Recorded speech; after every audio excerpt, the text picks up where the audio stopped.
और आशीष भाई क्या चल रहा है आजकल? बस यही पढ़ाई वढ़ाई चल रहा है, समय इतिहास चल रहा है। तो सर आज के पर्यावरण के बारे में कुछ जानकारियाँ सर देना चाहते हैं आप? हाँ, पर्यावरण के बारे में बहुत सारी जानकारियाँ हैं, मतलब किस क्षेत्र में कैसे बताएं। तो आशीष भाई तुम डिजिटल के बारे में कुछ जानकारियाँ देना चाहते हो तो बता सकते हो, मैं आपको वीडियो के माध्यम से दिखा सकता हूँ पब्लिक को। हाँ, बहुत सारी जानकारियाँ डिजिटल के बारे में बता दूंगा। जैसे कि अभी मैंने इकोनॉमिक्स में भी लेकर बहुत सारे पढ़े, जियोग्राफिक्स को लेकर भी पढ़ा, पॉलिटिक्स को भी लेकर, लेकिन आज हमारा हिस्ट्री चल रहा है। लेकिन आपने डिजिटल सा क्वेश्चन पूछा तो मैंने थोड़ा सा वैसा लगा, लेकिन फिर भी मैं बताने का कोशिश करूँगा। देखिए, डिजिटल का मतलब ये होता है कि ऐसा कार्य जो जिसको करने में काफ़ी कम समय लगे। 3।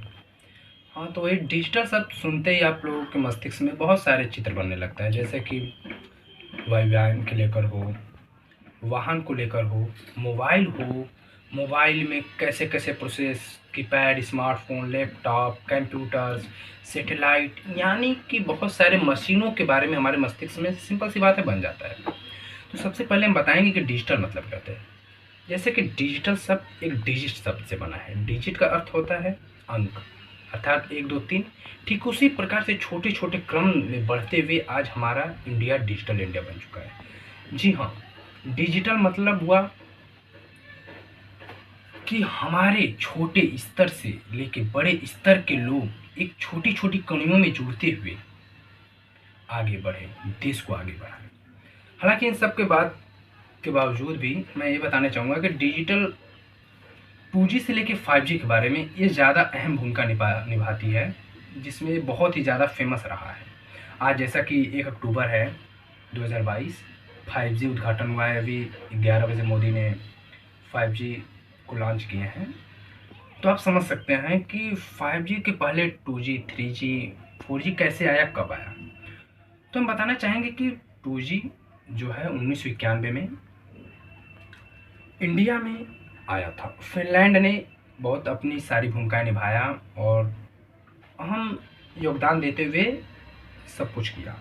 ठीक उसी प्रकार से इसके बाद 91 से लेकर 2001 तक कोई भी क्रांति आया ही नहीं। 2008 में 3G आया, जो कि एक अलग ही क्रांति मचा रहा था। बहुत सारे ऐसा लगा कि हमारे पास सोने से हीरे आ गया, लेकिन वह भी हम लोग को एक छोटी सोच थी। हम लोग को अंदाजा नहीं है कि हम लोग किस स्तर पर आ गए। फिर जस्ट 4 साल बाद 4G आया, लोगों को लगा ये क्या मिल गया, शौक सा लगा।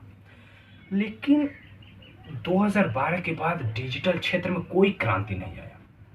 कोई कोई नहीं, बस सिंपल से डिजिटल को लेकर नरेंद्र मोदी हो चाहे कोई भी प्राइम मिनिस्टर या नेता हो, इस पर केवल बात विचार करते रहते थे।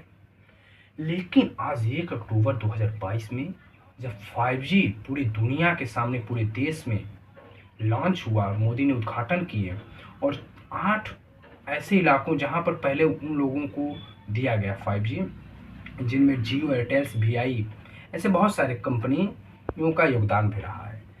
तो अब हम समझना चाहेंगे कि 2G का मतलब क्या है। 2G का मतलब हुआ करता था कि 64 KB पर सेकेंड, यानी हाई स्पीड हमारा 64 KB पर सेकेंड रहता था। फिर 3G में 144 KB पर सेकेंड हुआ। फिर 4G में 100 MB पर सेकेंड हो गया। लेकिन 5G का मतलब समझ रहे हैं, 1000 MB पर सेकेंड, यानी 1 GB पर सेकेंड खपत। यानी जिस कार्य को करने के लिए 5 वर्ष 10 वर्ष लगते थे, आज मुश्किल से 5 मिनट 10 मिनट लगेंगे। इतनी हाई स्पीड, इतनी हाई प्रोसेस बढ़ा दिया गया है। प्रोजेक्ट के साथ साथ बहुत सारी जानकारियां हैं, मैं बताना चाहूँगा। सबसे अहम बात यह है कि 3G को 2022 फरवरी में लॉक कर दिया गया। 3। तो 2022 में जो है फरवरी आते आते 3G को लॉक कर दिया गया। लेकिन सबसे बड़ी बात यह है कि 2G को अभी भी क्लोज नहीं किया गया। ऐसा क्यों, इसके पीछे का रहस्य समझना चाहते हैं संक्षेप में ही।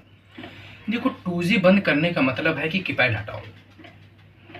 जी हाँ, आप सही समझ रहे हैं। कीपैड हटाओ का मतलब हो जाए कि हमारे ग्रामीण क्षेत्र के जो लोग स्मार्टफोन खरीदने में सक्षम नहीं है, उन लोगों के साथ डिजिटल के क्षेत्र में लेकर बहुत सारे अन्याय हो जाएंगे।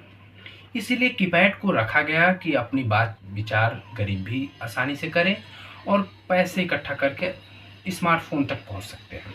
लेकिन 3G को रखने का मतलब कुछ भी नहीं निकलता था कि 3G रहेगा मार्केट में, तो ऐसा लगता था कि वे फालतू का पड़ा हुआ है। इसलिए 3G बंद हुआ, उसमें कोई परेशानी नहीं। लेकिन 2G आज भी बंद नहीं है, आप लोग समझ सकते हैं। लेकिन आज सबसे बड़ी बात यह है कि 5G आते ही एक अलग की क्रांति मचा रही है हिंदुस्तान में, अलग की ही क्रांति मचाई हुई है। साउथ कोरिया ने जो सबसे पहले 5G चलाया था, आज भी इस बात को हम मानते हैं, लेकिन इंडिया भी पीछे नहीं है। इंडिया भी 5G में बहुत सारे योगदान, जैसे कि आप लोग ले लेंगे, एक उदाहरण मैं देना चाहूँगा। आप किसी भी मूवीज को डाउनलोड करने के लिए, जब 2010 में है, तो किसी भी मूवीज को डाउनलोड करने में मात्र आपको आधा घंटा 35 मिनट लग जाते थे।